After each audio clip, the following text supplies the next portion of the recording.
All right, let's look at 163 in some detail just to kind of go over this, okay? So why don't we start with that? So what you got there is a cable that's pulling on a strut of some type. And we want to find the tension and shear in the strut that are caused by the cable. Right? Now, just to kind of review this, what you have when you pull on something at an angle is you get a couple different forces going on. One is what I would call axial, okay? And the other is what I would call shear. They make a right angle.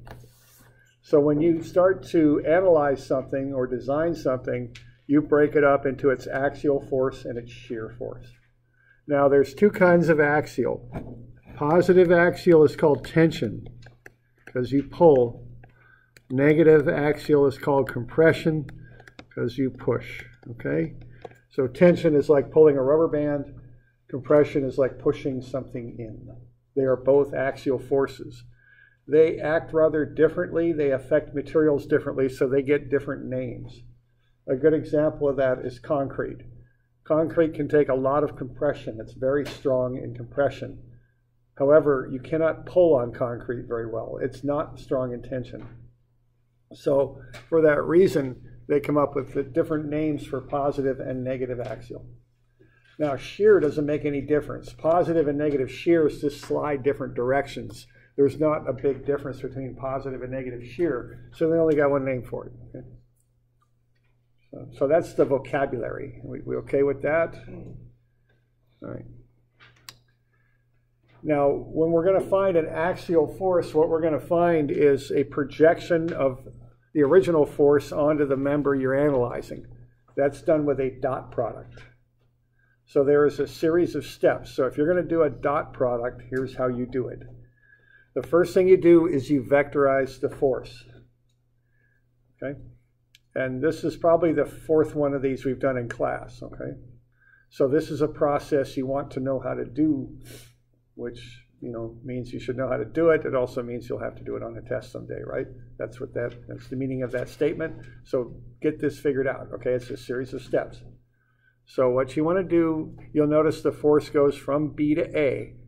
So you want to find the position vector from B to A. So you take A minus B to get the vector that goes from B to A. You have to remember to switch the letters around. That's on your formula sheet, okay, right there. So we start by getting the coordinates of these. Another skill you want is to be able to figure out the coordinates given a sketch like this. So what do we got here? We got 3 in the X, -4 in the Y, 7 in the Z. Okay. Here, notice the numbers for the next one, 2, 1, and 2, but the 1 is the first one. -1 is in the X. Remember to get the proper number with the proper letter, right? 2 in the Y, 2 in the Z. Okay? Now, when you're doing these on homework and on a test, you check them twice, right? Because if you make an error, the slang word for making an error is to bust something, that's going to travel all the way through your problem, right? So you want to just take a minute or take 10 seconds, look at it twice, make sure you're getting them right. Okay, it's kind of important. So we got those coordinates for B and A. We take A minus B, we get 4, -6, 5. That's how you get from B to A. Then you find the magnitude of the vector with the 3D theorem of Pythagoras. And then you divide through by the magnitude and you get a unit vector. So what you now have is a vector that points from B to A with a length of 1. It has the proper proportions to go from B to A in the X, Y, and Z directions. Okay? So what you can now do with that vector is scale it up by the magnitude of the force, the 800, and what you get is a force vector that goes from B to A that has a magnitude of 800. Okay? So everybody good with that? And you got that process dialed in now? Just step, step, step, walk right through it, right? Good. All right. All right, now what you want to do now is you're going to use a dot product, which is the magnitude of the first vector times the magnitude of the second times the cosine of the angle in between. You want the magnitude of the force vector, so that's what we got right here, but you want a unit vector for the next one. So what we're going to do here is find a unit vector that goes along the line we're going to project the force onto. So I'm noticing that that force, when it pulls, is going to do that. That's pulling from C towards B, so I want RCB, okay, as opposed to RBC. Okay, I'm going to go from C to B. I'm going to take B minus C, get that vector from C to B, take the square root of sum of the squares and divide through by it, and I'll get the unit vector. Now I'm set up to do the dot product. Okay. We're good with that? Okay. So what we're going to do here is we're going to take the force vector and dot it with the unit position vector. Okay, that's the deal with this, okay?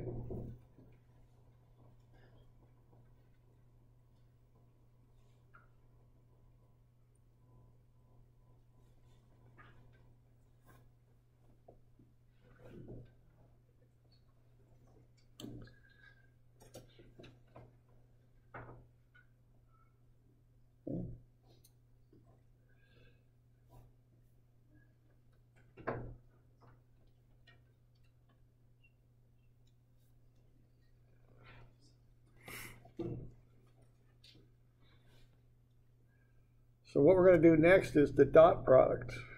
Okay. Now, keep in mind that this stuff is on your formula sheet. Okay. The dot product formula is in the lower left-hand corner of your formula sheet. And what you do to take a dot product is you multiply the like components together. So you take the x force component and the x unit vector direction component. You do the same with the y's. And then you do the same thing with the z's. Okay. You multiply those together. You remember to carry your signs through. Okay. Now, what you do with those three products is you add them up. This is a scalar. When you do a dot product, you get a scalar. So what this is telling us is if you pull with 800 newtons in that direction, you're going to get a force from C to B that equals 374 newtons. That's the tension in that strut there from C to B. So if you design that thing, you're going to design it to handle 374 newtons of tension. That's what we just found out. Okay.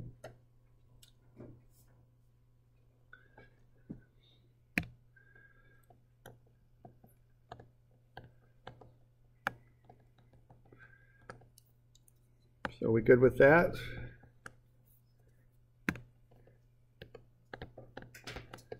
Okay.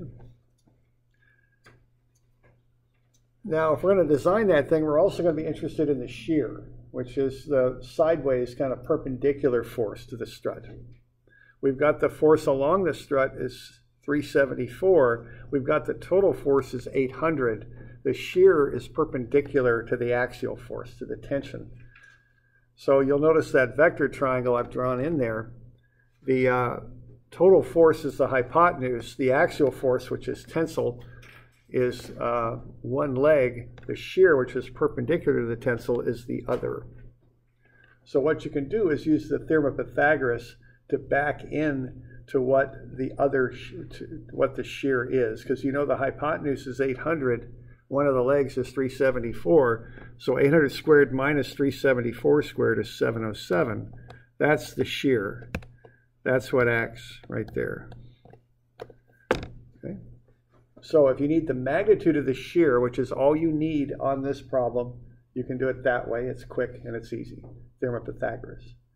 That's all based on the fact that the tension, which is an axial force, and the shear are perpendicular, and they're components of the total. Okay.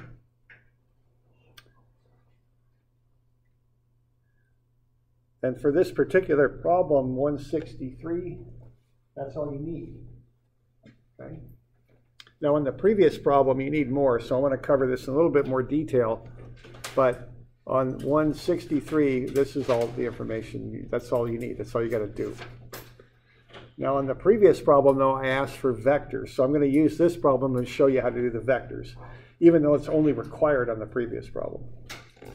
Okay?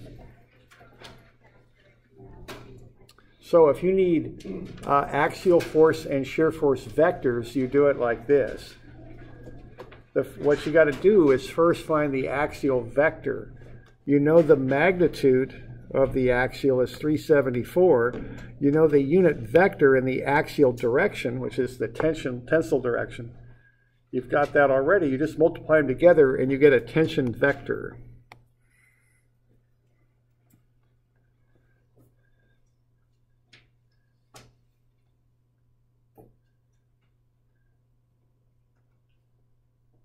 Okay.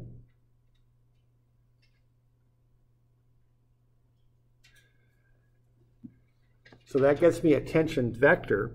Now I know there's a vector relationship because the axial tension and the shear make up components of the total. So if I take the total vector, the vector I started with, the force from B to A, and subtract off the tensile vector that I just generated, what's left over is the shear vector. I know if I take the shear and the tension and add them together as vectors, I get the total. So if I take the total and subtract off the tension, I'll get the shear.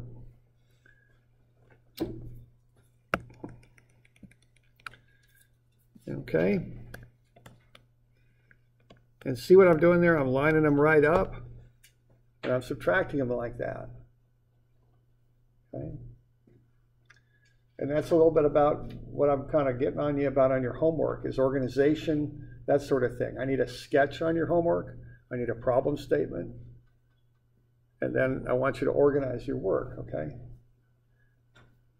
If I kind of do it this way, if I put that subtraction and put the number out here, what happens to my chance of error? What am I doing with my eyes when I do it that way? I look at this number, then I run my eyes over here, don't I?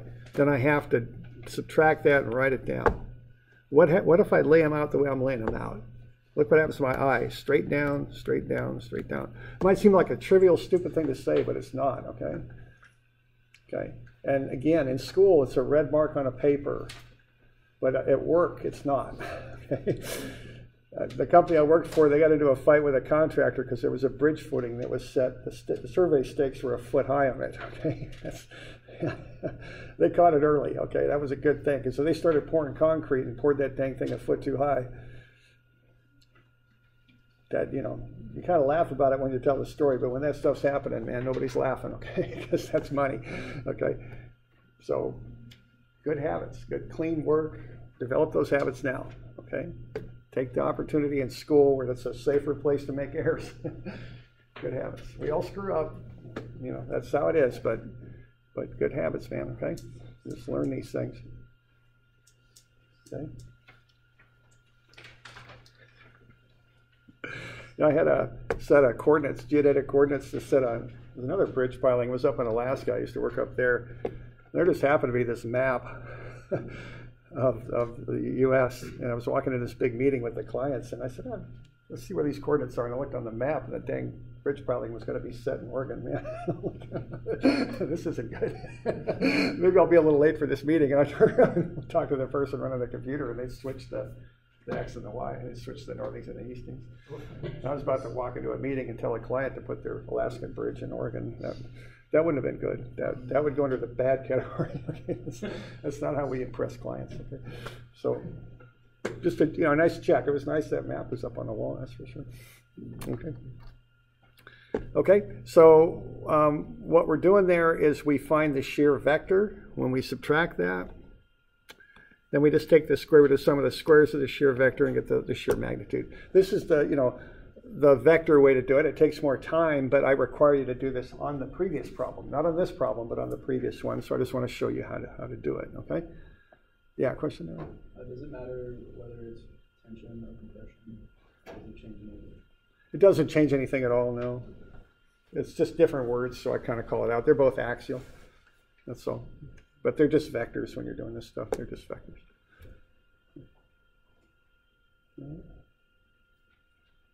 Other questions?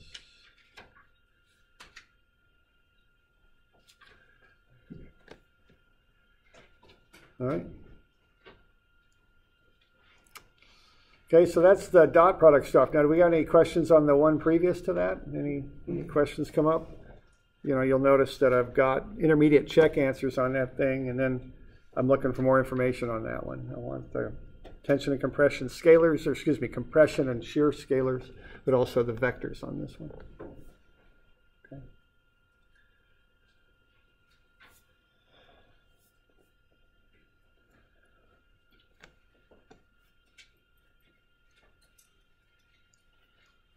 Okay.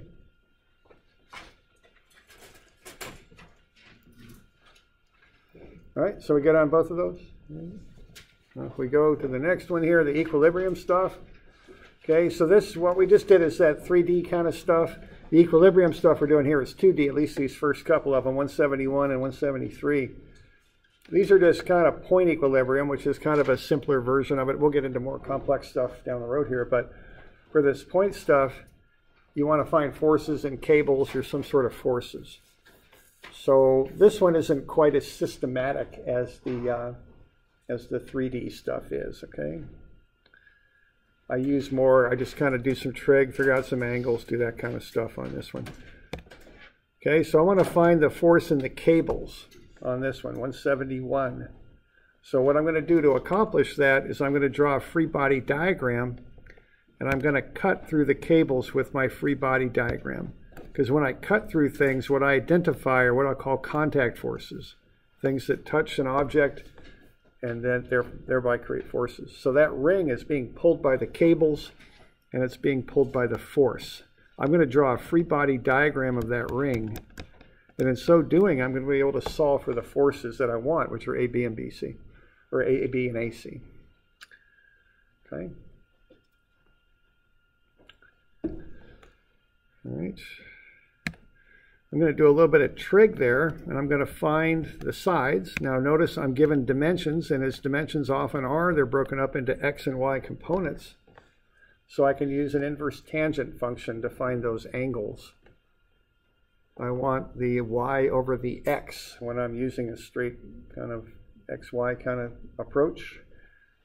And I get the angles. So 26.6 degrees for that angle on top and 53.13 degrees for the angle on the bottom. And I do that with trig, okay?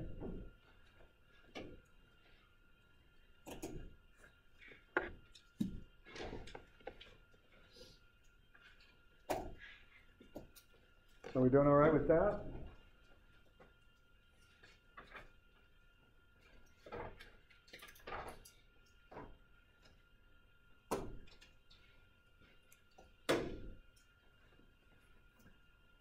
Okay. All right, so I start with that free body diagram. Now what I want to do is I want to solve for those two unknowns. There's two of them, but I got two equations. See, that's a two-dimensional problem. Forces are vectors, so I can use some of fx and some of fy to solve that out. Okay, I can do that. So we good with that?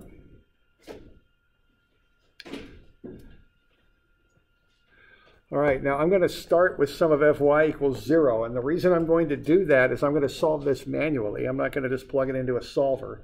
Now, if you plug it into a solver, it doesn't make any difference if you can use those on your calculator or something like that. But if you're going to solve it yourself, start with the simple equation first. If I use sum of fy equals 0, what that'll mean is I'm not going to have to work with the one force there, okay? And that'll just give me a simpler relationship to start with. See, if I go sum of fy equals 0, I don't have to deal with that force. I'm just going to have to deal with the unknown cable forces. And I can set up a nice simple proportional relationship between the two. So that's why I'm going to start with sum of fy equals 0.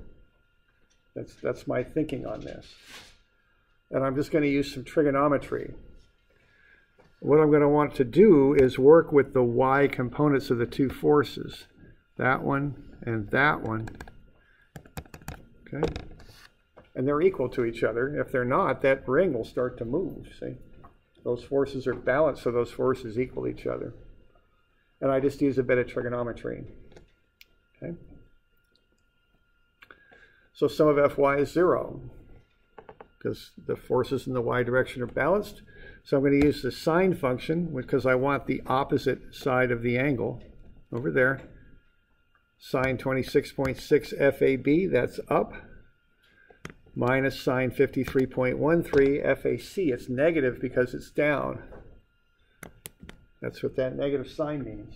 The force goes down.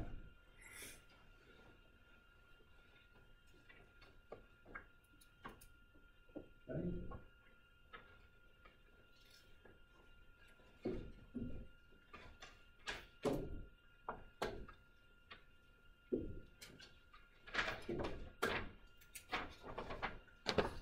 So that, and then I work through that, I get to that nice easy proportional relationship. FAB is 1.79 FAC. That's the simplest equation, so I get a nice simple proportional relationship out of it. And then the next thing that I'll do is I'll use sum of fx. That's my second equation. So those are the two equations I can use with this stuff, okay? And I'll do the same sort of thing with sum of fx. Except I'm going to have that 860 Newton force when I go sum of fx. Okay. So sum of fx is 0 minus cosine 26.6 FAB minus cosine 53.13 FAC plus 860. The sum of those three things is 0 in the x direction. I'm using the cosine function because I'm using the adjacent angles, okay, or the adjacent component, I guess I should say. So I'm getting these components here, that one and that one. I'm just making that angled force into a right triangle there. The force is the hypotenuse. The leg adjacent to the angle is found by using cosine. Okay.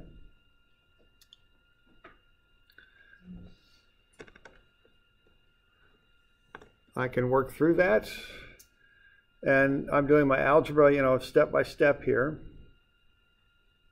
I work with the sum of fx equation. I get the unknowns on the left side of the equation, the force on the right, which is a known. Then I take my substitution here because I know FAB is 1.79 FBC, and I go ahead and plug it in for FAB. Okay.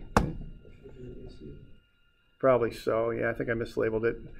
I got BC, it's supposed to be AC, right? So that's mislabeled. That might go back a ways too. Yeah, I get those letters mixed up. Thanks. So that carries through here, right? Oh, this isn't good. Okay, lots of A's to substitute in here. Bummer. Okay, AC. Here we go. Okay. Thanks. And I bet that probably even goes back a page. No, there it is. I got it there. Dang it. Okay, so that's AC. It's good in here. That's all good in here, but then I busted it right there. Okay. Oh, man. Okay, hang on. Yeah, this is all AC also, isn't it? There we go. I think we got them all now.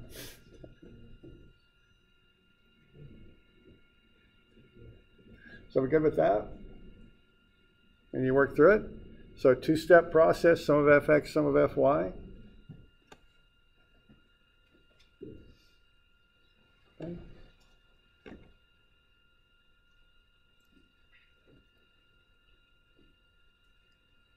We good? All right.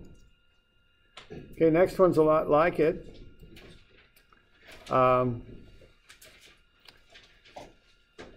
Very similar. You've got the 30 kilogram mass. Convert to newtons, right? You don't do statics with kilograms. You do it with pounds and newtons. That's just going to work its way around the pulley. So it's going to end up pulling on this cable. So you'll get a force here. Call it FE or whatever you want to call it. Okay. And let's see, I'd also like you to find this angle right here for that pulley on the cable. I'll kind of let you figure that one out.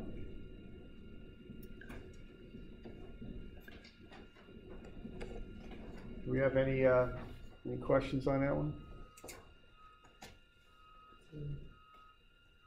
Okay.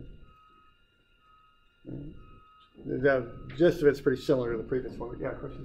Is that, I guess, DF line, is that actually 4 meters? Because at least I don't have it measured. No, it doesn't make any difference.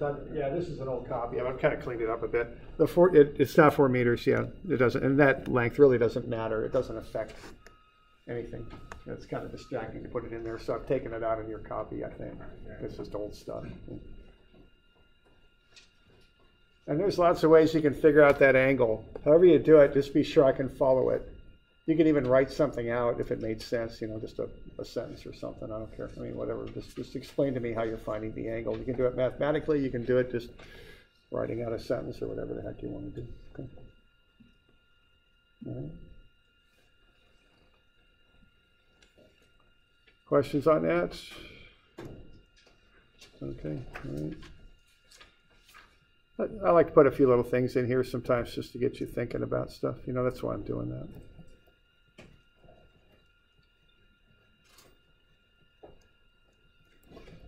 All right. All right, then I've got the last one is a 3D equilibrium problem. We went over one in class, and I had you do one in class, so this is one you kind of do on your own. That's kind of my strategy on all this. So, you know, you've got and this is 182. And this is pretty much the same sort of thing that you're going to do, you know, that we've been doing. So what? We got FOA, FOB, got FOC going off this way.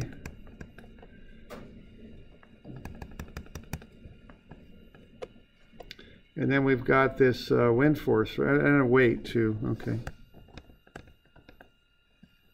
Then we got the wind force. So this is going to be a deal where you're going to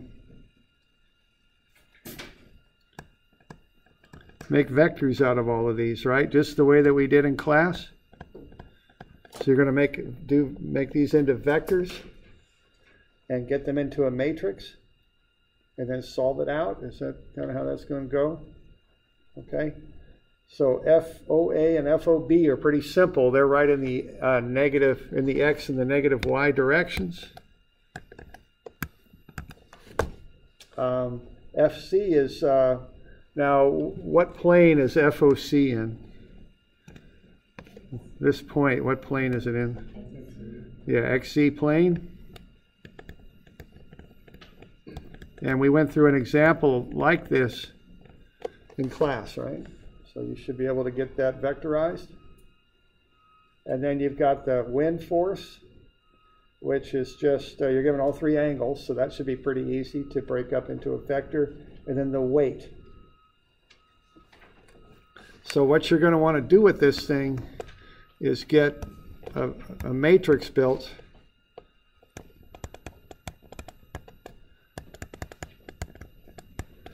with 5 columns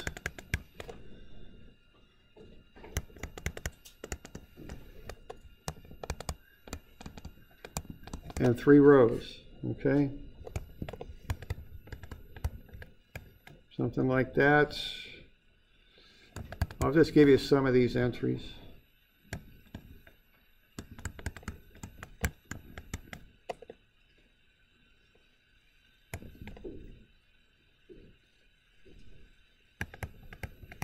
I'm not giving you everything, but I'll just, you know, give you enough so you can kind of get going on it, okay? So you still got to fill a number of these in.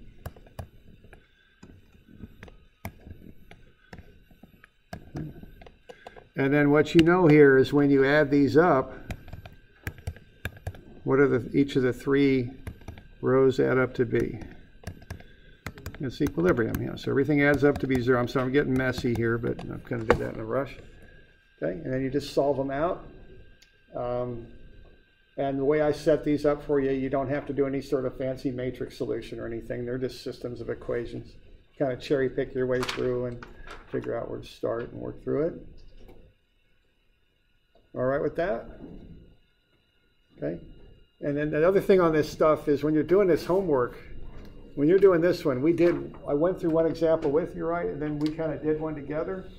If you got any questions on this, just lay that stuff out right in front of you, okay? This stuff follows a pattern, especially statics, of all the classes I teach. So just lay that stuff out there and follow that pattern and work through it. I mean, that's kind of how this goes, all right?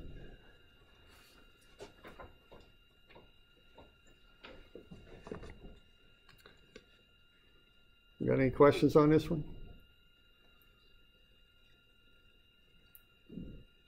Where's the negative 221? Is that wind or that no sound? That's the wind. Yeah, the negative 221 is the wind. Did you give that Oh, thanks. Yeah, I forgot to mark that.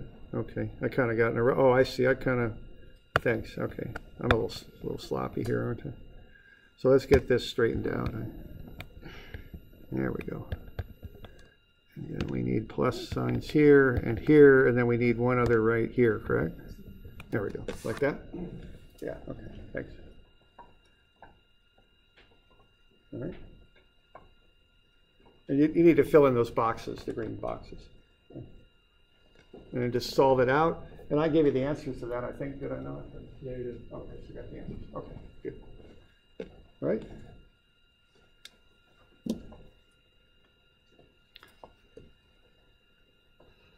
All right, so that stuff's due tomorrow. Okay.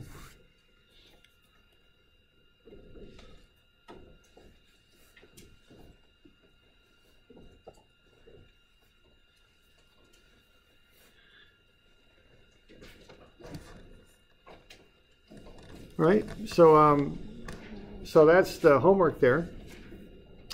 And we got a few minutes, so I think we'll finish up those 2D moments, unless there's questions here. We got any questions on any of this stuff? Okay. All right.